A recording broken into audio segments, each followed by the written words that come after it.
show starts in 3, 2, 1, go.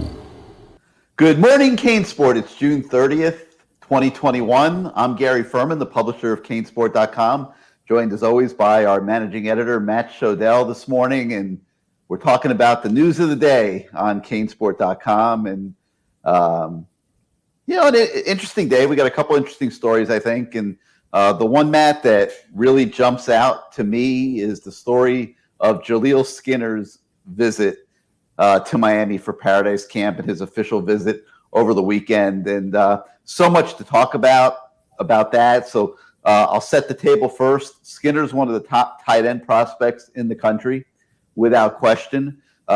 He's looking at Alabama. He's looking at Texas. He's looking at Miami and Florida, Clemson, Florida State.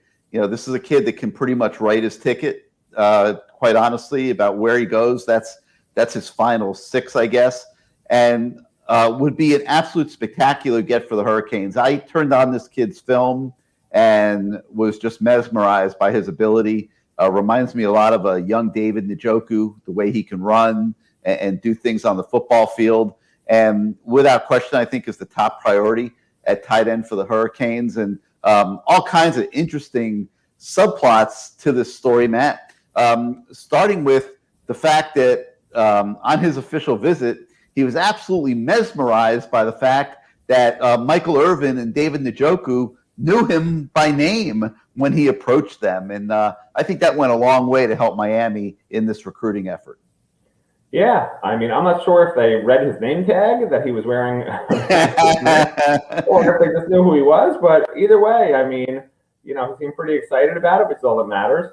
And, he said from start to finish, the first minute he got there to the last minute he left, he had a great time, which is all you can ask for. At the end of the day, what it really is going to come down to is, how these kids feel they can best be developed. So if Miami, you look at the tight end history at Miami, and you look at obviously Brevin Jordan, even Will Mallory has gotten developed very well. So maybe that'll play a role in this, and Rhett Lashley's offense. I mean, you have to think they should be able to get a really good tight end in this class.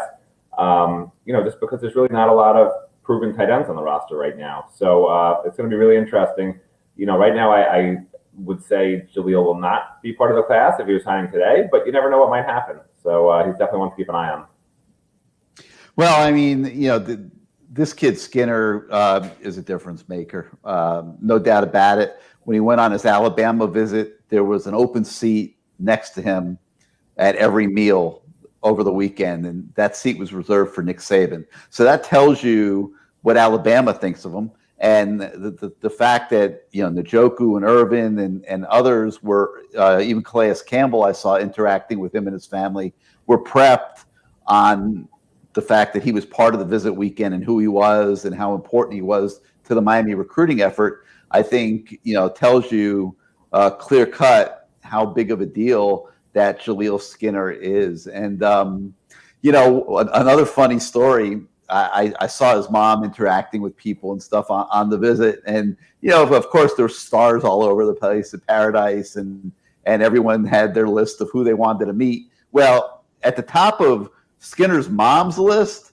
was Uncle Luke, Luther Campbell. And she obviously, remembered him from the 2 Live Crew days and that sort of thing. So on her trip to Miami, she wanted to meet Uncle Luke, and she got the chance to do that. And you should have seen the excitement on her face, probably even more so than Jaquise when he met David Njoku and Michael Irvin. And so Miami did a great job recruiting this kid. We don't know where this is going.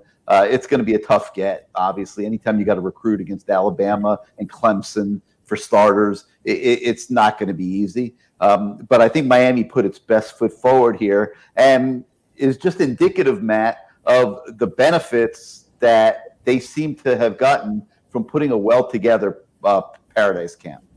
Yeah, I mean, there was nobody at that camp that didn't come away thinking, wow,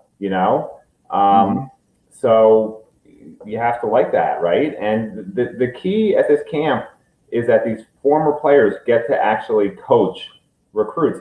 Now, what was a little disappointing to me was official visitors are not allowed to participate in the camp, right? So they can't be coached by the former players and the coaches themselves, which is a shame. And a lot of the top recruits didn't really participate either. They sort of showed up, hung out, wanted to see the former Hurricane greats, didn't compete, and didn't get a chance to sort of be coached by the greats and be coached by the Miami coaches, which is disappointing. But the 2023 to 2025 kids did. And I think that sets the table for the future. I think the 2022 class, when it's all said and done, is going to be a pretty small class. Might be in the 15 to 17 range even, depending. I don't think they're going to really stretch to get a lot of project kids. They don't need to. So depending who wants to come in, if everyone wants to come that they love, great, it'll be a big class. But if not, that's probably the numbers you're looking at. But in 2023 and beyond, you can really start stacking up again. As those roster numbers, you need some more younger kids again, right? So right now it's going to be a loaded young roster this year and next year. So yeah, I think Paradise Camp is going to really help with those 2023 and beyond kids more so than with 2022 at the end of the day. All right, so the Jaleel Skinner story is a big deal today. You guys will want to read that real closely. He's a big-time recruit. A couple other stories we've got for you this morning on the website.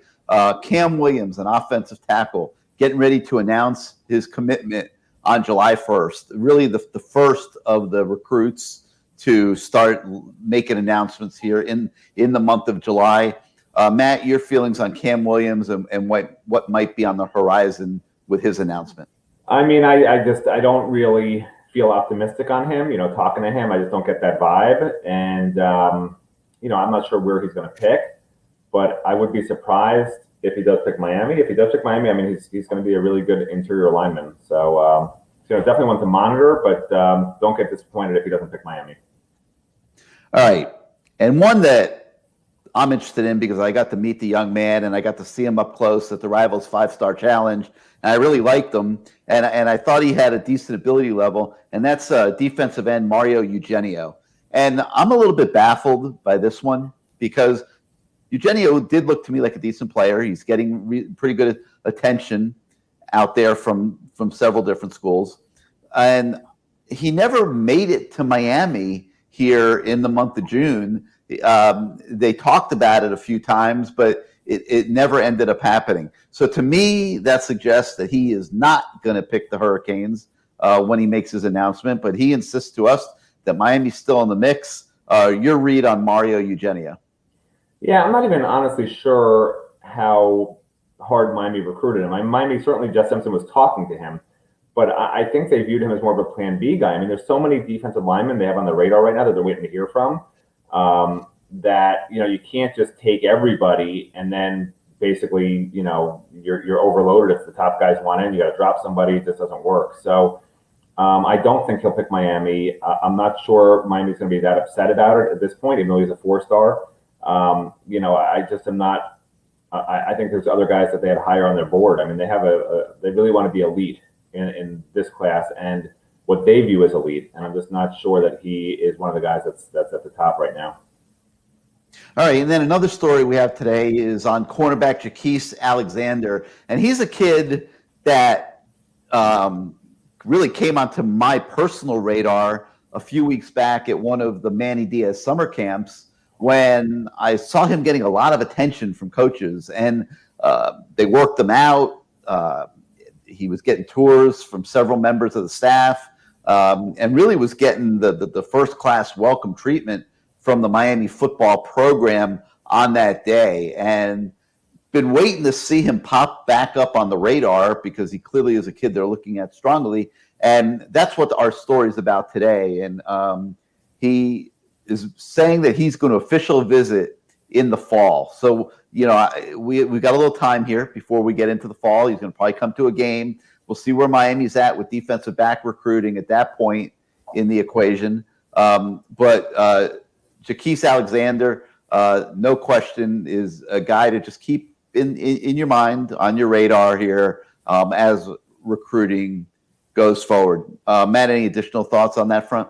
Oh yeah, great example of you need to keep guys on the hook. You can't get all your Plan A guys and that's all you're recruiting. So he's a Plan B guy. I think if they obviously they already have Kamari Rogers.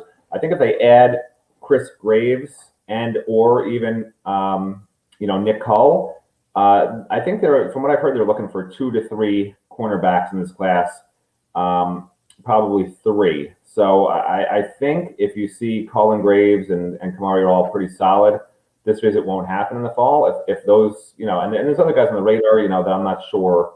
I think it's much less likely they come. Jordan Allen, Traquan Fagans, Jacoby Spells, Jakari Henderson.